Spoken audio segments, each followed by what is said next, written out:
यदि हम गणित में लिखते हैं तो वो अंकों में गणित के सवाल हो जाते हैं, और यदि हम हिंदी में कहते हैं उनको तो वो मुहावरा हो जाता है। 9 2 11 क्या होता है इसका? 9 2 11 माने बोलो। हाँ, मुहावरे का एक विशेष अर्थ होता है 9 2 11 माने भाग जाना। चोर चोरी करके 9 2 पुलिस आती तो कहते साहब जैसे आप आए वैसे 9 2 11 हो गए। ठीक है, तो हम मुहावरा कहते हैं। इसी प्रकार आंखों का तारा, इसका क्या अर्थ है?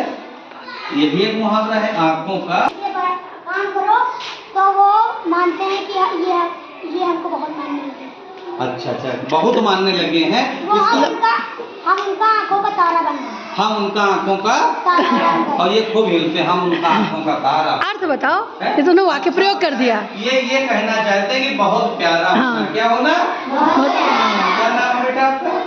You are also very good student, बहुत प्यारे अंकुर, सिट डाउन प्लीज। बहुत प्यारा होना, वो कहते हैं आंखों का तारा। हम लोग अपने बाबा दादी सबकी आंखों के तारे हैं। क्या है? आपको कोई छू ले, आपको मार दे तो दादी बड़ी खुश आती है। हाँ बताओ उनका मार कौन की ले, उनका कहते कि नहीं कहते? यानी हमारे जो नाती है पोते हैं उनको कोई छुए ना कोई मारे ना, यानी बहुत प्यारा होना। इसी प्रकार ईद का चांद होना और घी के दिए जलाना, दो मुहावरे हम बताओ। घी के दिए जलाना माने बहुत खुश होना। भगवान राम जब 14 वर्ष के वनवास के पश्चात अयोध्या लौटे थे तो सारे अयोध्या वासियों ने घी के दिए जलाए थे। और आज भी हम जब दीपावली का पर्व मनाते हैं तो कुछ दीपक हम भगवान के यहाँ मंदिर में जाके रख देते हैं, वो घी के होते हैं। शेष सारे दीपक हम ऐसे जलाते हैं। तो घी के दिए जलाने में खुशी मनाना। क्या है? खुशी मनाना। और ईद का चांद होना, जब ईद आती तो हम लोग देखते छोटे छोटे बच्चे भी मार झांकते हैं, दिखाई पड़ा कि नहीं दिखाई पड़ा है। तो ईद का चांद बहुत दिन बाद दिखाई पड़ना। ठीक है, क्या अर्थ है उसका? ईद का चांद होना उससे कहते हैं। और जब हमारा दोस्त बहुत दिन बाद मिलता है तो हम पूछते हैं भाई तुम तो ईद के चांद हो गए, यही तो कहते हैं, यानी तुम बहुत दिन बाद दिखाई पड़े। दूसरा पर्यायवाची शब्द। पर्यायवाची शब्द का क्या अर्थ होता है भाई, क्या समझते हो? कोई बताएगा हमें? समानार्थी। ठीक है, जिनके अर्थ समान होते हैं उन्हें हम पर्यायवाची शब्द कहते हैं। जैसे सूर्य, सूर्य के समानार्थी कौन है शब्द बताओ भाई? तेज से बोलो। हाँ, सूरज और हाँ दिनकर, दिवाकर, भास्कर, रवि, भानु, सूर्य, ये सारे सूर्य के पर्यायवाची है कि नहीं? अच्छा बताओ चंद्रमा क्या बताओ भाई? देखो ये बना आपका चंद्रमा, इसे और हम किन नामों से जानते हैं? और ये आपके गांव में भी बहुत है, चांद। तुम्हारे क्लास में और बताओ मयंक, बहुत अच्छा नाम, क्लास में। हाँ, और एक और नाम है राकेश। क्या नाम है?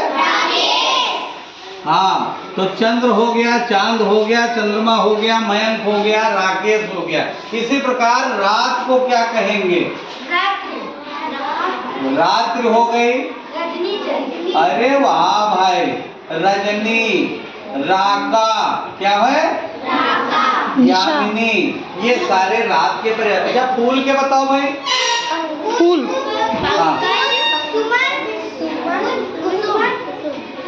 बहुत बढ़िया।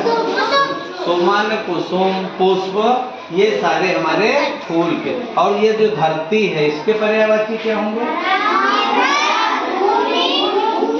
भू, भूमि, धरा, वसुंधरा, धरती, धरित्री, वसुधा। क्या बात है।